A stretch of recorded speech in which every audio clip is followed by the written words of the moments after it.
헤이델베르그 교리문답 함께 보도록 하겠습니다. 오늘은 88문부터 91문 진정한 회개와 선행에 대해서 함께 배우겠습니다. 자, 진정한 회개와 선행이라고 했습니다. 회개와 함께 뭘 얘기하냐면 선행을 같이 얘기합니다. 그 이유가 무엇일까요? 회개만 하면 되는 것 아닙니까? 천국 가면 되는 것 아닙니까? 그것을 회개를 잘못 알고 있는 사람들의 생각입니다. 진정한 회개를 하였다. 그러면 반드시 선행으로 이어져야만 합니다. 왜냐하면 회개는 생각으로 그치는 것이 아니고 행동으로 표현되어야만이 진정한 회개이기 때문입니다. 그래서 만약에 진정한 회개가 없는데 선행이 있다? 이건 말이 안 되는 거예요. 선행을 하는데 회개하지 않았다. 이것은 교만하고 공로주의를 따지는 겁니다. 성경이 말하는 선행은 절대로 아닌 것입니다. 그래서 오늘 교리문답을 통해서 진정한 회개가 무엇인지를 배울 것이고, 그리고 진짜 선행은 어떻게 하는 것이 진짜 선행인지 함께 보도록 하겠습니다. 자, 진정한 회개와 선행입니다. 88문에는 이렇게 질문합니다. 진정한 회개란 무엇입니까? 진정한 회개는요, 옛사람이 죽고 새 사람으로 살아가는 것, 그것이 진정한 회개입니다. 그 다음에 질문은요, 옛사람이 죽고 새 사람이 사는 것은 그럼 무엇을 말합니까? 바른 생각과 바른 마음으로 선행을 행하면서 평생 살아가는 그것이 바로 옛사람이 죽고 새 사람으로 사는 것입니다. 그렇다면 선행은 무엇입니까? 라고 했을 때 참된 믿음으로 말씀에 따라 하나님의 영광을 위하는 모든 행동들이 바로 선행이라고 성경은 가르치고 있습니다. 자, 우리 함께 배워보도록 하겠습니다. 88문 사람의 진정한 회개를 답을 이렇게 얘기합니다. 옛 사람이 죽고 새 사람이 사는 것입니다. 자, 이 질문은요, 88문은 회개의 근거를 어디에 두고 있습니까? 라는 질문으로 바꿔서 할 수 있습니다. 질문해 보시면 진정한 회개라고 합니다.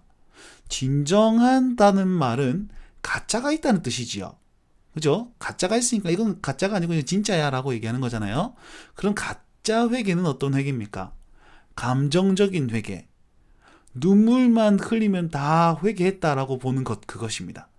여러분, 절대 눈물이 회개를 대변하진 않습니다. 회개는요, 슬픔과 함께 기쁨이 포함되어 있습니다. 잘 알지 못하면 슬픔으로 그치죠. 죄의 문제는요, 감정으로 그치는 게 아닙니다. 내가 감정을 풀고 나서 눈물 대빠이 흘리고 이제 마음이 후련해졌다, 이제 나는 구원받았다, 이게 아니에요. 실제적인 것입니다. 그렇기 때문에 여러분, 눈물 뒤에 삶의 변화가 반드시 따라와야 되는 것입니다. 두 번째 가짜 회개는 어떤 것이냐면 율법적인 회개가 있습니다. 열심히 노력하고 착한 일을 행하고 수행을 하고 성경을 많이 보고 그러면 회개가 된다고 생각하는 그것들이죠. 아닙니다. 절대로 내 노력으로서 회개할 수는 없습니다. 성령의 감동함과 그리고 예수 그리스도가 함께 있어야만 하는 것입니다. 그렇다면 진정한 회개는 무엇일까요? 로마서 6장 10절에서 11절 말씀에 잘 나와 있습니다. 그가 죽으심은 죄에 대하여 단번에 죽으심이요 그가 살아계심은 하나님께 대하여 살아계심이니 이와 같이 너희도 너희 자신을 죄에 대하여는 죽은 자요 그리스도 예수 안에서 하나님께 대하여서는 살아있는 자로 여길지어다 라고 얘기합니다. 여기 빨간 줄 보시면 그가 죽으심, 즉 예수님의 죽으심과 그리고 우리의 죄의 죽음이 같이 연관되어 있고요. 그가 살으심, 그리스도가 사심과 그리고 우리가 하나님께 대하여 살아있는 자가 된다는 것을 사실을 연관지어 말씀하고 있습니다. 즉 진정한 회개는 무엇에 근거해야 하면 그리스도의 근거가 되어야 된다는 뜻입니다. 다른 말로 예수 그리스도의 십자가와 부활이 내 삶에 그대로 적용될 수 있는 그것이 바로 진짜 회개인 거예요. 그래서 눈물을 흘렸다고 회개가 되는 것 아니고 노력한다고 해서 회개가 되는 건 아니고요. 바로 이 예수 그리스도의 죽으심이 내 안에 적용되고 예수 그리스도의 살으심이 내 안에 적용되는 그것이 바로 진정한 회개입니다. 자, 그러면 회개는 무슨 뜻입니까? 회개는 돌이킨다는 뜻이에요. 돌이킴. 자, 여기는 그럼 뭘 돌이킵니까? 두 가지를 얘기할 수 있습니다. 뭐뭐로부터 돌이킨다. 그죠? 그 다음에 또 한 가지는 뭐뭐에게로 돌이킨다. 출발점을 얘기할 수 있고 종착점을 얘기할 수 있겠죠. 그럼 뭐로부터 돌이킵니까? 예, 죄로부터 돌이키는 것이고요. 그리고 누구에게로? 하나님에게로 돌이키는 것이 바로 회개입니다. 죄로부터 돌이킨다는 이 사실을 교리문답을 뭐라고 표현하냐면 옛사람이 죽었다라고 표현하고, 하나님께로 돌이킨다는 사실을 새 사람으로 살았다라고 표현하고 있습니다. 그래서 88문의 정답이 옛사람이 죽고 새 사람으로 사는 것입니다 라고 말하고 있는 것이죠. 자, 그렇다면 89문, 90문 옛사람이 죽는다는 것은 무엇이며 새 사람으로 다시 사는 것은 무엇입니까? 라고 질문합니다. 자, 보시면 옛사람이 죽는 것을 교리문답은요, 죄에 대한 깨달음으로 표현하고 있습니다. 89문 정답에 보시면 하나님을 진노케 한 우리의 죄를 이라고 시작하죠. 죄가 무엇인지에 대해서 깨닫는 거예요. 죄는 무엇입니까? 죄가 하나님을 진노케 한다는 사실을 깨닫는 것부터 시작하는 거예요. 이해가 되십니까? 아, 이것이 하나님께 범죄한 사실이고 하나님께서 이것을 진노하시는구나, 이것으로 말미암아 심판하시는구나, 두렵고 떨린 그 내 죄를 깨닫는 것부터 시작하는 거예요. 어떻게 깨달아집니까? 성령께서 은혜를 주시면 됩니다. 자, 그럼 죄에 대해서 깨달았어요. 그럼 어떻게 됩니까? 우리 마음에 어떠한 일이 일어나냐면 죄로 인한 죄를 슬퍼하게 되고 죄를 미워하게 됩니다. 그러면 마음으로 슬퍼하고 미워하면 끝납니까? 아니지요. 행동으로 그것을, 죄를 피하게 되는 것입니다. 이해가 되시죠? 자, 만약에 마음으로 그냥 슬퍼하고 미워하는 거 끝난다면 이것을 뭐라고 하면 후회한다라고 표현할 수 있을 거예요. 그런데 행동으로 그것을 피하고 죄를 멀리하는 것, 그것이 바로 돌이키는 것, 즉 회개입니다. 우리의 회개는 행동이 증명되어야 된다는 것이죠. 자, 그렇다면 90문, 새 사람으로 사는 것은 어떤 것을 의미합니까? 마찬가지로 삶에 대해서 깨달는 거예요. 자, 삶에 대해서 깨달을 때 어떻게 하면 됩니까? 그리스도를 생각할 때에 라고 표현하고 있죠. 그리스도로 말미암아라고 표현하고 있습니다. 그리스도를 생각할 때에 우리의 마음은 어떻게 됩니까? 바로 하나님 안에서 즐거워하게 됩니다. 즉 모든 것에 마음의 평안이 있는 거죠. 가졌거나 가지지 못했거나 좋은 일이 생기거나 나쁜 일이 생길 때 모든 것이 하나님 안에서 즐거워할 수 있는 그런 신앙인이 되는 것입니다.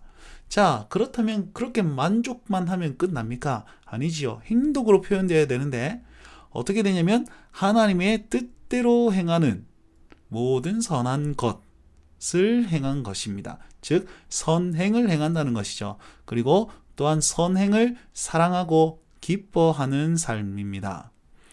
자, 이렇게 옛사람의 죽음과 새사람의 삶은 행동이 반드시 들어가게 됩니다.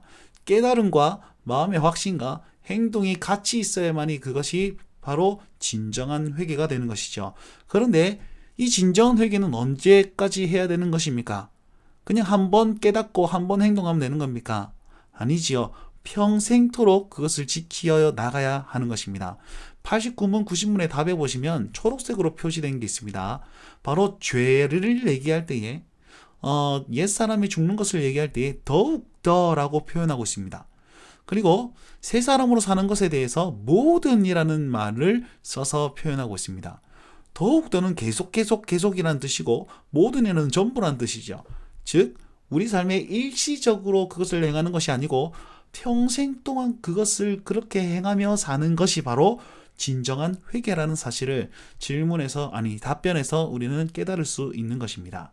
그래서 우리는 날마다 옛사람이 대해서 죽어야 하며 날마다 새 사람으로 살아가는 것에 대해서 점검할 필요가 있습니다. 마지막 91문 한번 보도록 하겠습니다. 그런데 선행이란 무엇입니까? 라고 질문합니다. 이 질문은요, 선행의 원천과 그 방법과 목적을 얘기하고 있습니다. 보시면 정답을 보시면 선행의 원천을 어디로 잡고 있냐면 내적으로 참된 믿음에 근거하고 있다라고 얘기하고 있습니다. 그리고 선행의 방법은요, 외적으로 하나님의 율법, 즉 하나님의 말씀에 따라서 외적 눈에 보이는 것이죠. 거기에 근거해서 행하는 것이라고 합니다.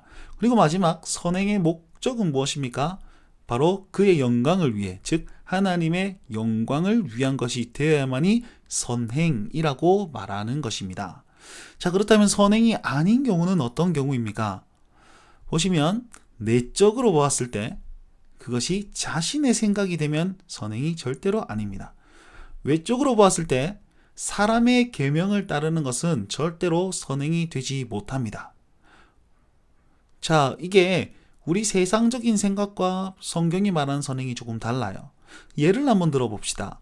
여러분, 선행이 되기 위해서는 참된 믿음으로 하나님의 율법에 따라서 하나님의 영광이 되어야 된다라고 했습니다. 그 예가 뭐냐면 한나를 들 수 있습니다. 성경이 사무엘을 낳은 그 한나 있지요. 한나가 무엇했습니까? 아기를 낳지 못해서 그 마음에 쓰라린 그런 마음으로 하나님께 기도하고 아들을 낳았고, 아들을 낳기 전에 서원하였고 아들을 낳은 후에 서원을 지켜 행했습니다. 한나가 무슨 봉사를 했습니까? 아니면 좋은 착한 일을 했습니까? 그냥 애 달라고 기도했고 서원했고 애 낳아서 그냥 하나님께 드렸을 뿐이에요. 근데 하나님이 보시기에는 이 한나의 이 모든 행위들이 선행이 되는 거예요. 왜요? 참된 믿음을 하나님께 아뢰고 그에 대한 그 말씀의 방법대로 서원하였고 그 서원을 지켰어요. 그리고 그 서원을 지킴으로 말미암아 사무엘이라는 아들을 통해서 하나님의 놀라운 일들이 행해져 나가서 하나님께 영광이 되었단 말이에요. 그렇기 때문에 하나님께서 보시기에는 이것이 선행이 되는 겁니다. 그렇다면 선행이 아닌 경우의 예는 무엇입니까? 바로 동성애를 들 수 있습니다. 동성애 지금 한참 이슈지 않습니까? 뭡니까? 동성애자들, 그 성소수자들을 사랑해야 된다는 거예요. 표면적으로 사랑을 생각하고 있습니다. 그런데 그 근본에는 자기 생각이 포함되어 있어요. 성경, 즉 율법과 참된 믿음에는 동성애는 죄라고 기록되어 있습니다. 근데 내 생각에 보니까 저 사람도 사랑해야 되지 않느냐 라고 생각하는 거죠. 외적으로 봤을 때 굉장히 사랑이라는 그 의미로 정말 아름다운 것으로 표현되지 않습니까? 말씀엔 반대되는 거예요. 그것이 아무리 착하고 아무리 구제하고 아무리 정말 아름답게 보일지라도 그것은 하나님이 보시기엔 악행이 될 수밖에 없는 것입니다. 자, 오늘 진정한 회개와 그리고 선행에 대해서 함께 알아보았습니다. 여러분, 진정한 회개는 선행과 뗄래야 뗄 수 없는 관계입니다. 왜냐하면 진정한 회개는 삶으로 드러나야 되고 행동으로 나타나야 되기 때문입니다. 그것이 바로 선한 행동, 즉 선행이 되어야 되는 것이죠. 자, 그렇다면 이 선행은 자기 생각과 달라요. 회개도 우리 생각과 다릅니다. 그죠? 기도만 하면 될 줄 알았는데 반드시 우리 삶의 변화가 수반되지 않습니까? 그렇다면, 말씀이 그렇다면 여러분의 인생을 맞추셔야지요. 여러분 생각하는 그 회개의 차원을 넘어서고요. 세상이 말하는 선행, 이게 착한 일이다라는 것을 성경적 지식에서 삶을 점검해 보면서 이것은 하나님이 보시기엔 악행이다라고 얘기하면서 여러분 삶을 늘 점검해야 되는 것입니다. 여러분, 진정한 회개로서 기도하고 삶으로 나아가시고 하나님 보시기에 아름다운 선행을 행하며 사는 여러분 되시길 간절히 축복합니다. 자, 한번 돌이켜 생각을 한번 해봅시다. 교리문답은요, 회개를 진정한 회개라고 하는데 이 말에는 가짜 회개가 있다는 거죠. 감정적, 율법적인. 그럼 진정한 회개는 교리문답 무엇이라 얘기합니까? 두 가지가 있죠. 뭐에 대해 어떻게 하고 저에 대해 어떻게 하는 것.